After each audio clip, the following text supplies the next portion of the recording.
Hello everyone, another book review, and I want to review a book called They. This is a book called They by Sarfraz Manzoor, and basically it's about what Muslims and non-Muslims get wrong about each other. So this is a very personal book, but it's also a book about the moving together and the development of Muslim communities in Britain. It's not an academic book, definitely not. It's a very kind of deeply personal book, but it does talk about, it can't help but take in, great swathes of history and talk about that in more detail. So I'm just going to read the blurb on the back, which I think is quite useful. Sarfraz Manzoor grew up in a working class Pakistani Muslim family in Luton, where he was raised to believe that they were different. They had an alien culture and they would never accept him. They were white people. In today's deeply divided Britain, we are told they are different, they have a different culture and values, and they will never accept this country. This time, they are Muslims. Weaving together history, reportage, and memoir, Sarfraz Manzoor journeys around Britain in search of the roots of this division, from the fear that Islam promotes violence to the belief that Islam is fundamentally misogynistic. But they is also Manzoor's deeply personal search for a more positive future, containing stories from Islamic history of our faith, more tolerant and progressive than commonly assumed, and stories of hope from across the country which show how we might bridge the chasm of mutual mistrust. So yes, it is, like they say, a kind of mixture of reportage and history, but it's also very much Sarfraz Manzoor's personal journey. And I have to admit, I really, really enjoyed this book, partly because Sarfraz Manzoor comes from a kind of background community very similar to my own. Sort of Pakistani Muslim background, although I was brought up in Scotland. He's brought up in Luton, but again, very much kind of, in a kind of urban working class kind of background. And a lot of what he says really, really resonates. And I can tell that it's coming from somebody who's actually really lived that. He's divided up into a lot of chapters, and I think that's quite interesting. And I think it's quite interesting to see what they're like. So he talks about they don't want to live among us. They don't marry outside their own. They don't treat men and women as equals. They follow a violent religion. They follow a religion that hates Jews. They believe homosexuality is a sin. They look down on white girls. They want to take over our country. They don't believe in our values. They don't love our country. So he takes those broad headings and then looks at ideas that Muslims have about essentially white people and white people have about Muslims. And when I say Muslims, actually I have to qualify this, because really what he's talking about is Pakistani Muslims from that part of the Indian subcontinent, where in the 60s there was mass migration and they came over. And he looks at that whole thing. And in fact, the first chapter is they don't want to live among us. And really what he talks about is he goes back to the 60s. He talks about the Enoch Powell Rivers of Blood speech. He talks about immigration and how it happened, how people came over at that time. He talks about things that I found very familiar, like everybody seemed to work on the buses, the way that Asian people dressed, and a lot of the men were actually very dapper in those days. They all seemed to want to wear suits. And he talks about his own dad, who's actually unemployed eventually, but still goes down to the job centre wearing his suit. And I very much understood that, because my dad seemed to always exclusively wear a suit. And now when I think about it, I don't think he ever owned a pair of jeans, which is quite funny. And I think that was because they came from a society where being suited and booted was a very British idea and was seen as the height of respectability. Having your shoes shined and all that kind of thing. So that was very much how they came about. So again, that was really familiar. They don't want to live among us. That was about that chapter. And he talks about, I could go on and on about this book, but for example, in that chapter, he talks about ideas of hope. Like there's the guy that Pakistani guy from a Pakistani background who gets to know some of his elderly neighbours and realizes that they can't change the clocks on their wall when the times go back, because they might fall if they step up on a step ladder. So he goes around this house, and then eventually goes around everybody's houses changing their clocks, and becomes known as the clock man, by not just the elderly white residents but the Asian residents. Now, the decision for him to do that is because his mother gets punched in the face by somebody, and that is actually part of a BBC documentary somewhere. And Sarfraz Manzoor actually meets the son of this woman who's in a documentary. So it's kind of funny. He spent 3 years going around Britain collecting interviews, and the book is very much about people. It's not about policies. It's not about politics so much. It's about people and individuals, and how that's where things come and change about. They don't marry outside their own. Now, this is probably the most personal chapter of the book, because Sarfraz Manzoor himself ends up marrying a Scottish white woman who's Christian, meets her, and then he talks about his own journey into the unknown to actually finally marry her, because he has a lot of opposition from his own family, mostly. And it's about how he deals with that. And throughout the book, his wife and his family are definitely much a feature of this book, because it's all about how he navigates the challenges of living in modern Britain, and even, the things that he has to let go, which he doesn't necessarily want to go. I mean, most people in Pakistani families, it's a very patriarchal society. Your dad says something, you do it. You respect your dad unconditionally. Whereas sometimes it does seem as if in white society, encouragement to argue and dissent and be independent is very much encouraged. It's not so much with a lot of Pakistani Muslim families. The idea is it's about interdependence, and that, no, there is a hierarchy, and that can sometimes clash.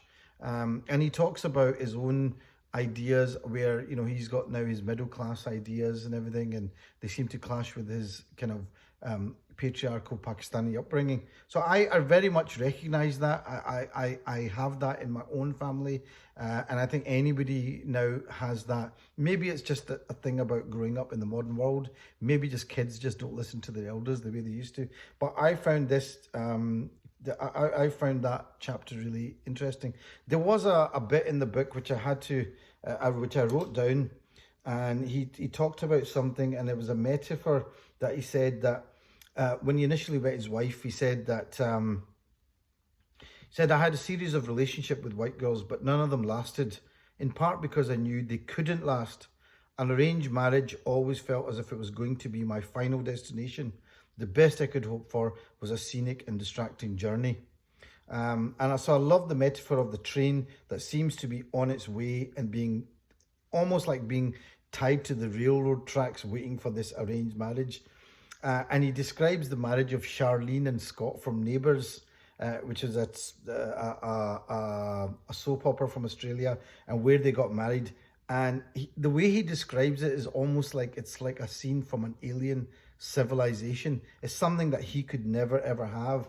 And it did make me think that sometimes I think that the reason that Bollywood is so big in India, well, it comes from India, but the reason it's so big is because that's not how people get married. Boy meets girl is not what it's all about. It's all about boy meets girl, falls in love, but then has to break it off because their parents meet other parents who then arrange a marriage, and that's what it's all about. So it's almost like that fantasy, and it's like, oh God, it's like almost every bloody Bollywood movie and movies from Pakistan are like that. But, it's funny that he, probably for the first, third generation, things are changing, but it genuinely has taken a whole generation of casualties where things have been upset, derailed relationships, and they've never really worked out. And, people who have got together haven't worked out.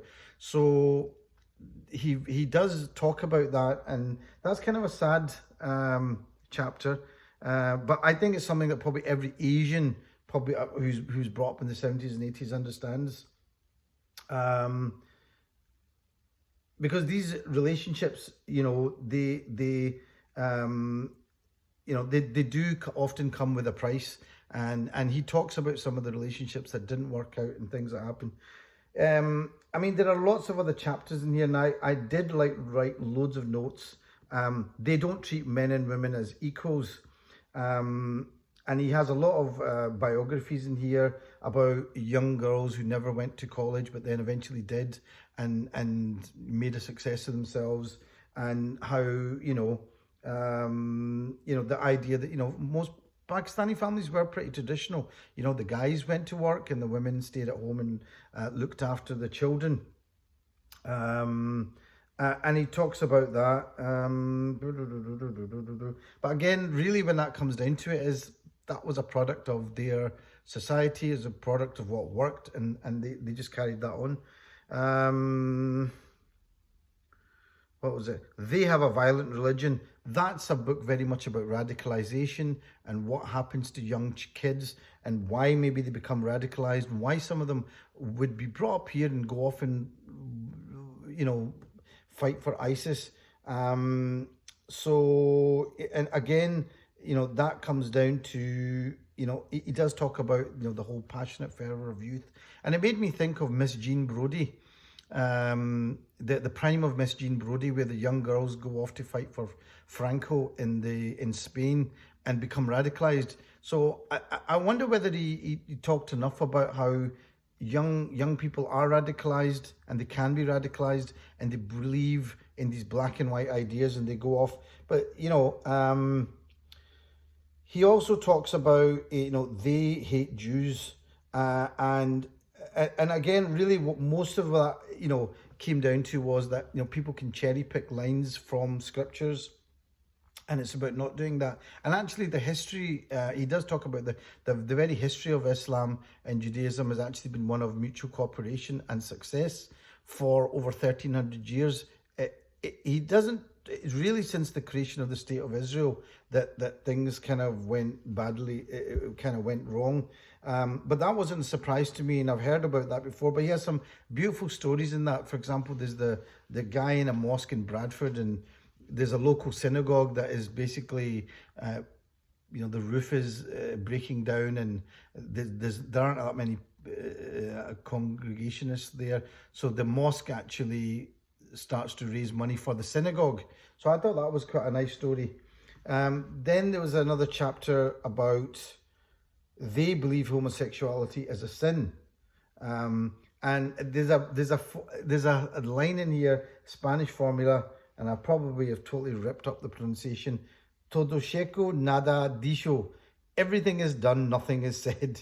So he talks a lot about homosexuality, and that he talks about, firstly, this is a book about real life examples where people have come out as gay and pretty much disowned by their family, which I think probably happens in a lot of traditional communities. Where and there's a very sad story about a guy that goes off with somebody. He lives a double life in London. He eventually dies, or he actually kills himself. And the family have the funeral, but tell his sort of partner, the male partner, that it's on another day. So he turns up and there's no funeral there, and it's already happened. And that was kind of sad. Very much on a human level. And the thing is that when he looks into it, yes, 99.9% of Muslim scholars would say homosexuality is a sin. It's a no-no. But then he looks into Islamic culture and history, and he comes out with these examples of where, the love between a man and a young boy sexually is eulogized and even painted about. And is written about in poetry, and I didn't quite understand that, and I don't think he quite understood that. But he said, "Look, there it is." And then you hear about these Afghans who are into this thing called bachabazi, where they dress little boys up as girls. And let's face it, there's paedophilia going on there. So what the heck is going on there? I don't know. Again, the idea that this eulogization of love between men and women, men and young boys, like it was in Rome and Greece, why why is this there? I don't know. Is it just about power? I'm not sure. That isn't really kind of explained, and I don't think that's the thing about this book. Sarfraz doesn't have answers. He just says, look, this is what he's found, this is what he's seen, and this is what he's discovering. They look down on white girls. That's one of the chapters. And that's very much about how much I'm going for 15 minutes. But that goes on about the Rotherham grooming gangs. And I was really interested to read that because I wanted to know what the definitive answer was. And this was the chapter that he said he really didn't want to write about because it was just really depressing. The overall kind of thing I can get from this is that the number of people involved in these things was very small. I mean, basically, the people wanted to say that there was something about the culture that caused those people to create these grooming gangs. And what Sarfraz seems to find is that a lot of it was about the underground culture, economy, taxi drivers working at night, outside of loads of people, and these unprotected, vulnerable girls from I don't know if they're like care homes and things like that. And, they were given drugs and drink and things like that. And then they were passed around by guys. It was pretty disgusting stuff. But it happened in a certain section of Britain. And the overall number is tiny. So he comes down to the idea that it's not about the culture, but it was something about that particular community. And he talks about lots of stories. There's one particular story, and again, this book comes out with all these surprises. There's one girl who's involved in the grooming gangs who sort of gets herself away, goes to London, has a different life, becomes a nurse, starts researching Islam and becomes a Muslim herself. And she realizes that these guys were not Muslims. They were not examples of Muslims. They were just really sad, pathetic guys. And then there's other chapters like they want to take over our country, and there's a big discussion about British values and what that is. I mean, I could go into this in a lot more detail, but really what I think this book for me is it looks at communities, and underneath it says what's driving a lot of these behaviors is fear. It's fear of the other, it's fear of being dominated, it's fear of losing your culture and then trying to hold on to it by dominating and pushing through things that ultimately make people happy. And I think it's a book definitely about individuals.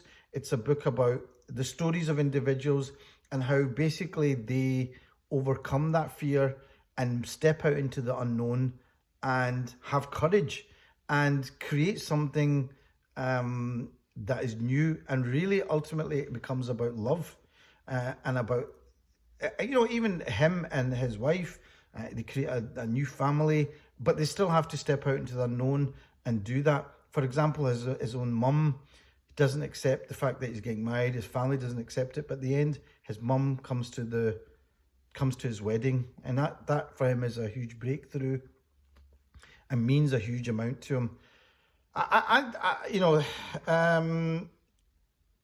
The ultimate, like I said, it's about people, it's about individuals. Since the 60s, so that would be a good 60 years now, where people have had to take on challenges, overcome them, and it's about how that fear by some people is transformed by courage, and then they're able to transform that fear into love. And it's about individuals getting to know each other, and it reminds me of the Quranic idea that we created you as tribes and nations so that you might come to know one another. And I think this book actually really exemplifies that. I don't know if he actually has that in the book as a quote, but it would fit very well. And although it's called they, the idea is that eventually they becomes us. And I think I think it's a very hopeful book for modern Britain.